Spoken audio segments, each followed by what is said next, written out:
ಎಲ್ರಿಗೂ ನಮಸ್ತೆ, welcome back to my channel. ನಾವು ಇವತ್ತು ಯಾವ ರೀತಿ ನಾವು ರವೆ ಇಡ್ಲಿ ಮಾಡ್ತೀವಿ ಅನ್ನೋದನ್ನು ನಾನು ಶೇರ್ ಮಾಡತ್ತೀನಿ.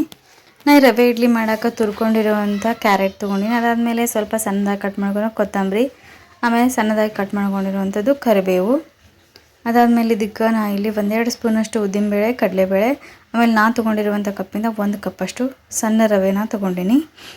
ಈಗ ಒಂದು ಕಡಾಯಿಗೆ ನಾನು ಇಲ್ಲಿ ಒಂದು 4 ರಿಂದ 5 ಸ್ಪೂನಷ್ಟು ಎಣ್ಣೆ ಹಾಕೋತೀನಿ. ಈಗ ಅದಕ್ಕೆ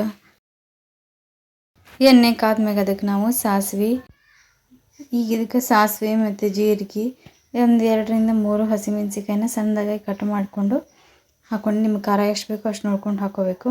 ಇವಾಗ ಇದಕ್ಕೆ 2 ಸ್ಪೂನಷ್ಟು ಕಡಲೆಬೇಳೆನ ನಾನು ಹಾಕ್ಕೊಂಡು, ಕಡಲೆಬೇಳೆ ಸ್ವಲ್ಪ ಕಲರ್ ಚೇಂಜ್ ಆಗೋ ತನಕ ಒಂದು ಸ್ವಲ್ಪ ಫ್ರೈ ಮಾಡ್ಕೋತೀನಿ.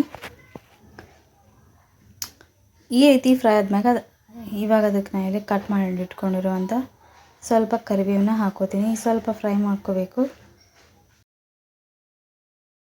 ಈ ರೀತಿ ಕಡಲೆಬೇಳೆ ಒಂದು ಸ್ವಲ್ಪ ಫ್ರೈ ಆದ್ಮೇಲೆ ಅದಕ್ಕೆ ನಾನು ಇಲ್ಲಿ 2 ಸ್ಪೂನಷ್ಟು ಉದ್ದಿನಬೇಳೆ ಹಾಕ್ಕೊಂಡು, ಉದ್ದಿನಬೇಳೆ ಸ್ವಲ್ಪ ಕಲರ್ ಚೇಂಜ್ ಆಗೋ ತನಕ ಸ್ವಲ್ಪ ಫ್ರೈ ಮಾಡ್ಕೋಬೇಕು. ಸ್ವಲ್ಪ ಉದ್ದಿನಬೇಳೆ ಫ್ರೈ ಆದ್ಮೇಲೆ ಅದಕ್ಕೆ ನಾವು ತುರಿದಿಟ್ಕೊಂಡಿರೋಂಥ ಕ್ಯಾರೆಟ್, ಸ್ವಲ್ಪ ಕೊತ್ತಂಬರಿನ ಹಾಕೋಬೇಕು. ಕ್ಯಾರೆಟ್ ಸ್ವಲ್ಪ ಹಸಿ ವಾಸನೆ ಹೋಗೋ ತನಕ ಸ್ವಲ್ಪ ನಾವು ಫ್ರೈ ಮಾಡ್ಕೋಬೇಕು ಎಣ್ಣೆ ಒಳಗೆ. ಈ ರೀತಿ ಕ್ಯಾರೆಟ್ನ ಸ್ವಲ್ಪ ಫ್ರೈ ಮಾಡ್ಕೊಬೇಕು. ಇವಾಗ ಅದಕ್ಕೆ ಇಟ್ಕೊಂಡಿರುವಂಥ ಸಣ್ಣ ರವೆನ ಹಾಕಿ ನಾವು ಮೀಡಿಯಮ್ ಫ್ಲೇಮ್ ಒಳಗೆ ರವೆನ ಹುರ್ಕೋಬೇಕು. ಯಾಕಂದರೆ ರವೆ ಕಪ್ಪಾಗಿದ್ರೆ ಅದು ಇಡ್ಲಿ ಅಷ್ಟು ಚೆನ್ನಾಗಿ ಬರೋದಿಲ್ಲ.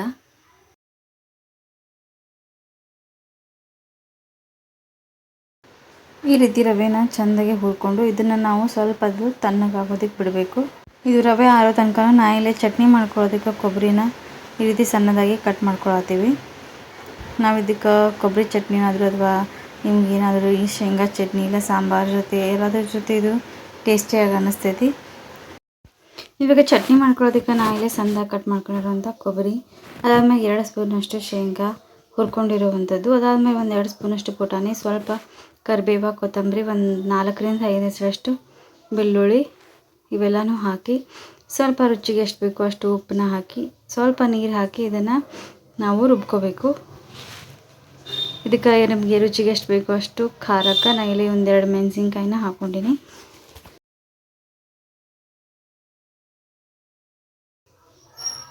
ಈ ರೀತಿ ನಾನು ಇಲ್ಲೇ ರುಬ್ಬಿ ಇಟ್ಕೊಂಡಿನಿ. ಈ ರೀತಿ ರವೆ ಸ್ವಲ್ಪ ಆರಿದ್ಮ್ಯಾಗ ಈಗವಾಗ ಅದಕ್ಕೆ ನಾವು ಯಾವ ಅಳತೆಯಿಂದ ತೊಗೊಂಡಿರ್ತೀವಿ ರವೆ, ಅದೇ ಅಳತೆಗೆ ನಾನು ಇಲ್ಲೇ 1 ಕಪ್ಪಷ್ಟು ಮೊಸರನ್ನ ಹಾಕೊಳತ್ತೀನಿ. ಈ ರೀತಿ ಮೊಸರನ್ನ ಹಾಕಿ ನಾವು ಇದನ್ನು ಒಂದ್ಸತಿ ಚೆಂದಾಗಿ ನಾವು ಮಿಕ್ಸ್ ಮಾಡ್ಕೋಬೇಕು.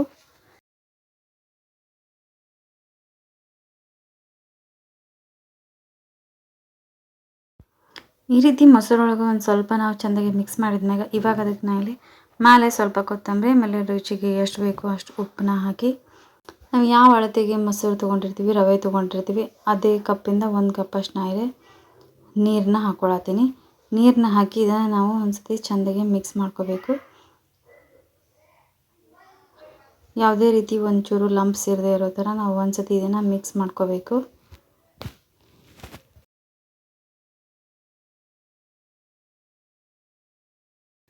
ಈ ರೀತಿ ಮಿಕ್ಸ್ ಮಾಡಿದ ಮ್ಯಾಗ ಇವಾಗ ಅದಕ್ಕೆ ಒಂದು ಪ್ಲೇಟ್ ಮುಚ್ಚಿ ಒಂದು 10 ರಿಂದ 15 ನಿಮಿಷವರೆಗೂ ನೆನೆಯೋದಕ್ಕೆ ಬಿಡಬೇಕು.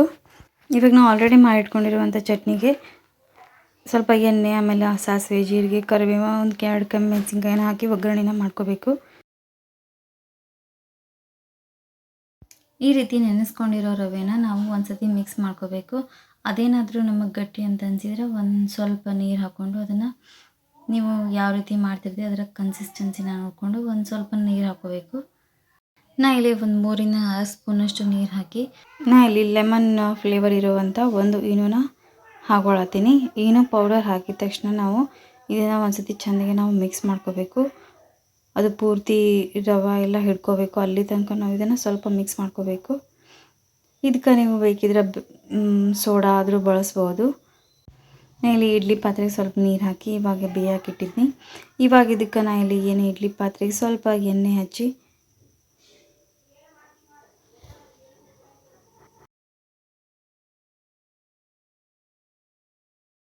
ಈ ರೀತಿ ಸ್ವಲ್ಪನ ನಾವು ಇಡ್ಲಿ ಪಾತ್ರೆಗೆ ಹಾಕ್ಕೊಂಡು ಇದನ್ನು ಒಂದು 10 ರಿಂದ 15 ನಿಮಿಷ ನಾವು ಮೀಡಿಯಮ್ ಫ್ಲೇಮ್ ಒಳಗೆ ನಾವು ಬೇಯಿಸ್ಕೋಬೇಕು. ನಾವು ರವೆ ಇಡ್ಲಿದ ಈ ಥರ ತಟ್ಟೆ ಒಳಗೆ ಹಾಕುವಾಗ ನಾವು ಜಾಸ್ತಿ ಹಾಕೋಬಾರ್ದು. ಇದನ್ನು ನಾವು ಮೀಡಿಯಮ್ ಫ್ಲೇಮ್ ಒಳಗೆ ಒಂದು 12ರಿಂದ 13 ನಿಮಿಷ ಆದರೂ ಬೇಯಿಸ್ಕೊಂಡ್ಮೇಲೆ ಅದು ಇಡ್ಲಿ ಚೆನ್ನಾಗಿ ಬರ್ತಾವೆ. ನೀವೇನಾದರೂ ಮಾರ್ನಿಂಗ್ ಏನಾದರೂ ಬ್ರೇಕ್ಫಾಸ್ಟಿಗೆ ಮಾಡ್ತೀರಿ ಅನ್ನೋ ಆಗಿದ್ರೆ ಇದನ್ನು ಬೇಕಿದ್ರೆ ನೀವು ರಾತ್ರಿನ ರವೆನೆಲ್ಲ ಹುರಿದು ತೆಗೆದಿಟ್ಕೋಬೇಕು. ಬೆಳಗ್ಗೆ ಮೊಸರು ಹಾಕಿ ಕಲಸಿ ಇನ್ಸ್ಟಂಟಾಗಿಯೂ ಮಾಡ್ಕೋಬೋದು. ಭಾಳ ಈಸಿ ಆ್ಯಂಡ್ ಸಿಂಪಲ್ ಮತ್ತು ಭಾಳ ಟೇಸ್ಟಿಯಾಗಿ ಆಗುವಂಥ ರೆಸಿಪಿ ಅಂತ ಹೇಳ್ಬೋದು. ನೀವು ಒಂದ್ಸತಿ ಈ ರೆಸಿಪಿನ ಟ್ರೈ ಮಾಡಿರಿ. ಇಡ್ಲಿ ಮಾತ್ರ ಭಾಳ ಸಾಫ್ಟಾಗಿ ಬಂದಿತ್ತು. ಸಂಜೆವರೆಗೂ ಇಟ್ಟರು ಇಡ್ಲಿ ಅಷ್ಟೇ ಸಾಫ್ಟಾಗಿತ್ತು. ಇದಾಗಿತ್ತು ಇವತ್ತಿನ ವಿಡಿಯೋ. ಈ ವಿಡಿಯೋ ನಿಮ್ಗೆ ಸ್ವಲ್ಪನಾದರೂ ಇಷ್ಟ ಆಗಿದ್ರೆ ಒಂದು ಲೈಕ್ ಮಾಡಿರಿ. ಯಾರೆಲ್ಲ ಸಬ್ಸ್ಕ್ರೈಬ್ ಮಾಡ್ಕೊಳ್ಳೋದೇ ನೋಡ್ತಿದ್ರಿ ಅಂದರೆ ಸಬ್ಸ್ಕ್ರೈಬ್ ಮಾಡ್ಕೊರಿ. ಬೆಲ್ ಐಕನ್ನ ಕ್ಲಿಕ್ ಮಾಡಿರಿ. ನಾನು ಮಾಡೋ ಪ್ರತಿಯೊಂದು ವಿಡಿಯೋದ ನೋಟಿಫಿಕೇಷನ್ ಫಸ್ಟ್ ನಿಮ್ಗೆ ಬರ್ತೈತಿ.